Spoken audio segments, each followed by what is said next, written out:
Greetings fellow Decepticons, Sandblaster1987 here with another APC Toys Transformers review. Today, my first of the Autobots from their lineup, Arms Iron, aka Bulkhead.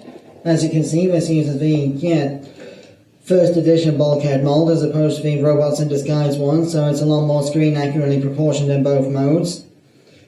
So, this is the base figure which comes with just one wrecking ball, but it also includes parts from a DreamWorks upgrade kit set, which includes a removable rear bumper piece to improve the proportions of the vehicle sculpting, a second wrecking ball, and a hammer that is made up of multiple components that can be reused elsewhere. For example, the ends of the hammer can become Bulkhead's arm-mounted cannons for the whole Transformers Prime, Autobots can turn their hands into guns kind of thing going on. And you can also separate the shaft and such like into other pieces, so you can have multiple different implements going on.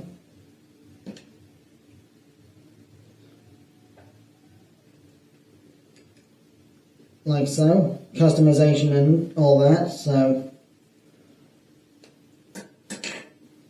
different weapons can be invented with the available parts. I've had to sand off the edges of this shaft of the hammer here because unfortunately, friction on the joints is a little bit unpredictable, and when I first tested out the parts, Bulkhead's hand got stuck to the shaft of the hammer, so it took me a while to release that. But anyway, for size comparison in vehicle mode, here we have Arms Iron next to the Transformers Animated Leader Class Bulkhead, so you can see the drastic downsizing of the same character from one cartoon to the next.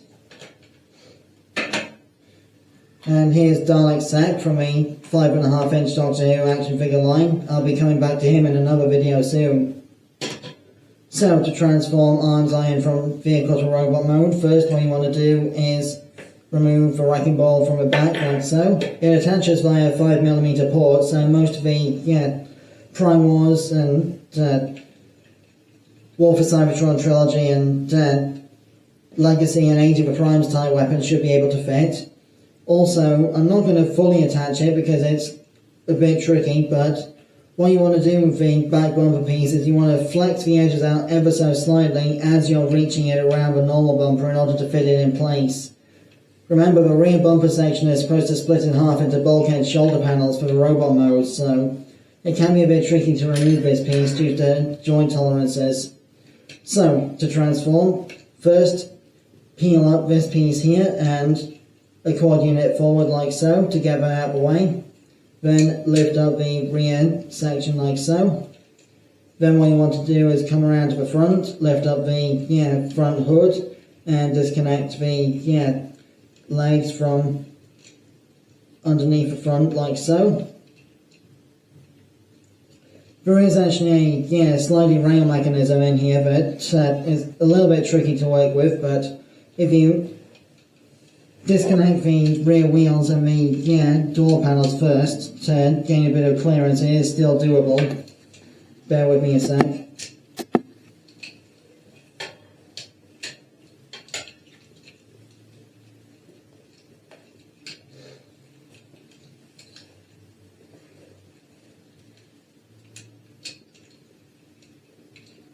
So, the doors and the rear wheels are all on the same armature, which extends forward like so. That's so that the doors can wrap around the midsection of Bulkhead's torso in robot mode and become part of the chest plate, or at least the front doors anyway. So, once that's been sorted out, what you want to do is bring the hood section up and grabbing onto the robot hip section and the front wheel assembly and whatnot. What you want to do next is gently ease out the slider mechanism. It is an extremely awkward mechanism to work with, I must admit. Dr. Lockdown was right, sliding rails are evil when it comes to Transformers like this. So what you want to do first is you want to split the front wheel assembly like so to get the legs separated, extend the legs like so. Then once you've got a proper grip of the waist area like so. Just carefully pull the whole sliding section out like so. Then bring this piece forward to tab it in. Well, actually no, that tabs into the hood section. I'll leave that for now. Then flip out the feet and heel spurs from underneath the front wheel assembly like so.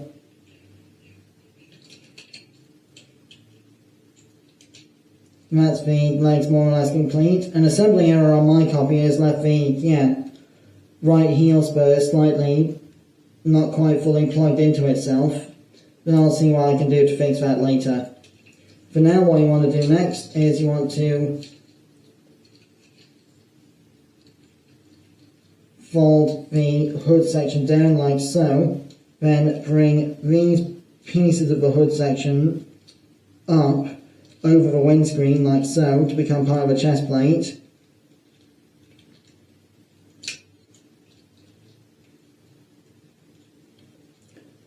Including the headlights but not the front bumper. Then this slot here will open itself up, which this dark metallic silver piece plugs into, securing the waist assembly in position. Then what you want to do next is bring the front door panels around like so, fully extending their armatures like so. Get them locked into position just like so. Then what you want to do next is you want to split the rear section in half like so. Bring that out. Extend the arms like so. Rotate them 90 degrees so the elbows are facing the right way. Then get your fingernail underneath this spike here to get the spring-loaded extending panels out. Similar to the way that the purple bits on Animated Blitzwing's forearms work.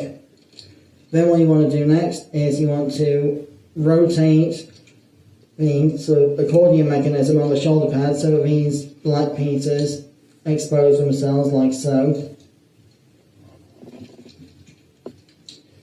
Then make sure that the arms are out of the way of the door and wheel assemblies like so. Here's an extremely tricky process, so please bear with me if I do anything in the wrong order here.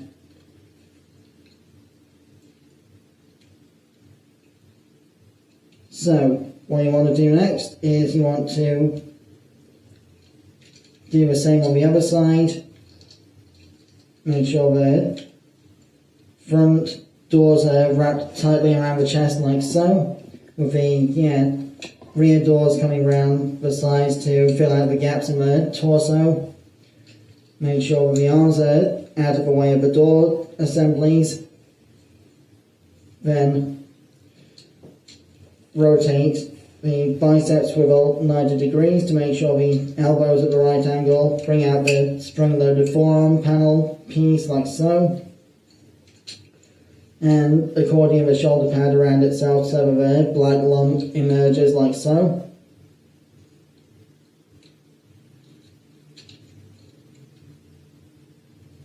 Make sure that the black lump piece on the shoulder pad is fully immersed before settling it into position.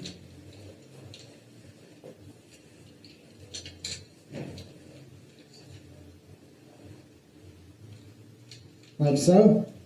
Then once you've got that all situated, what you want to do next is you want to flip this panel on the roof to expose the robot head like so. Again, joint tolerances, it's a little bit tricky, but bear with me.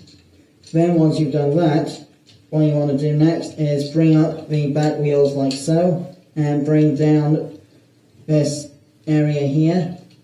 There are two tabs on the underside here that go into two slots on the rear canopy piece. These will lock the torso together. Then these tabs on the rear wheel assemblies like so will lock into the side tabs of the rear vehicle canopy, locking the whole robot torso in position.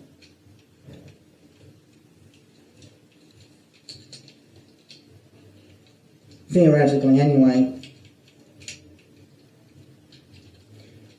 Sorry if any of this is out of shot or hard to explain. I've not messed with this figure all that much because of how fragile some of these third/fourth party reworkings of official Hasbro products tend to be, so once you've got those situated, Bulkhead's robot mode is almost complete. All I have to do now is get the hands out. Trouble is, these wrist ports are a little bit stubborn, so what I tend to do is I use this end of the shaft of the hammer as a lever. I get it into the 5mm port, wrench it outwards slightly, then continue wrenching the port inwards with my thumb so as to ease out the hand itself. Same on both sides.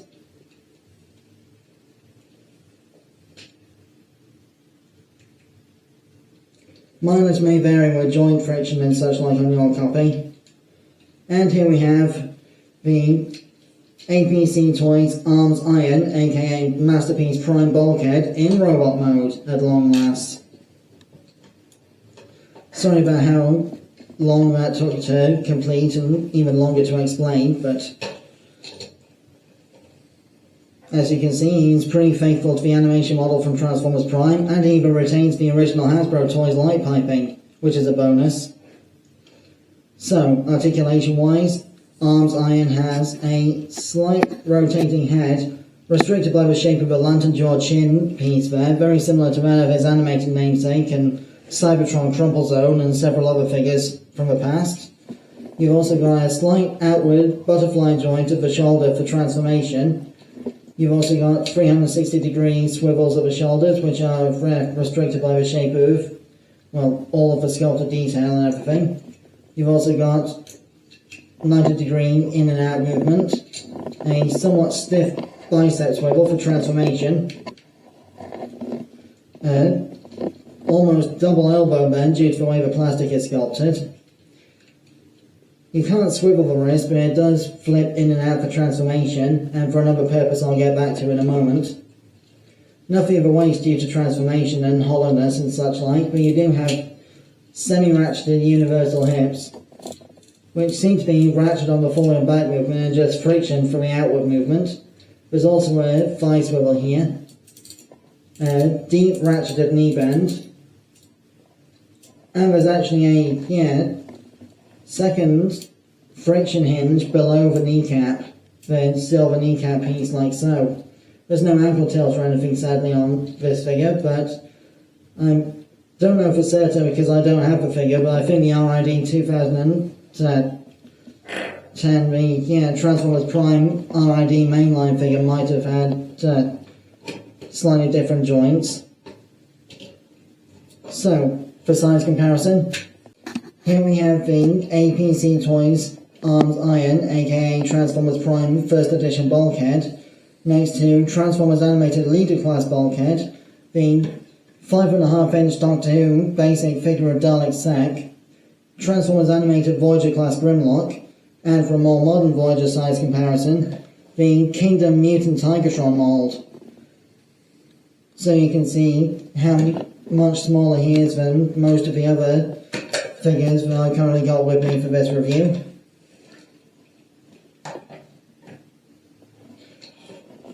Now, this is where the DreamWorks upgrade kit parts come into play again. So, as you can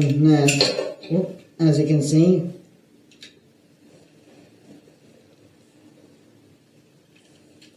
the shaft of the hammer now fits more comfortably into Bulkhead's hand now that I've sanded down the edges of it so there's not so much friction there.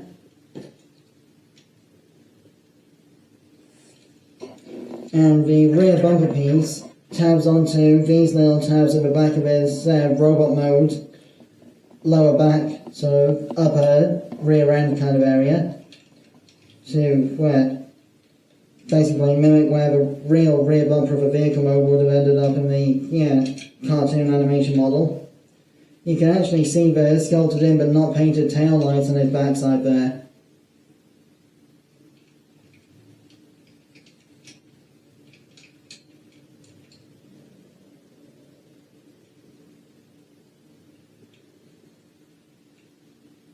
So that's that put in place. Then if I retract one of Bulkhead's hands here, you can attach the wrecking ball to the 5mm post like so. Or, if I take one of the pieces off the end of this hammer, you can open this up and it attaches the Bulkhead's 5mm port like so, in order to replicate the scenes in Transformers Prime where his hands turn into cannons, like the other Autobots in the series. So, looking closely at the inside of the thing here. So the big 5mm post goes into the port on his arm. And you have to flatten the spring-loaded piece here for this to work properly. So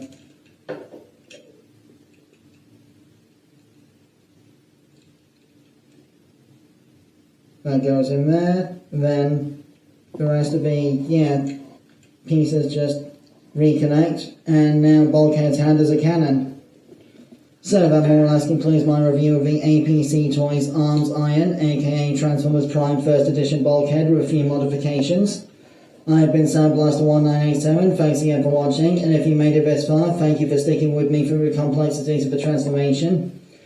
So, my next review will be Transformers Animated Leader Class Bulkhead, followed shortly by the Doctor Who Basic 5.5-inch action figure of Dalek Sec. And then after that, my next animation review will be Transformers Armada. Till then, till all are one.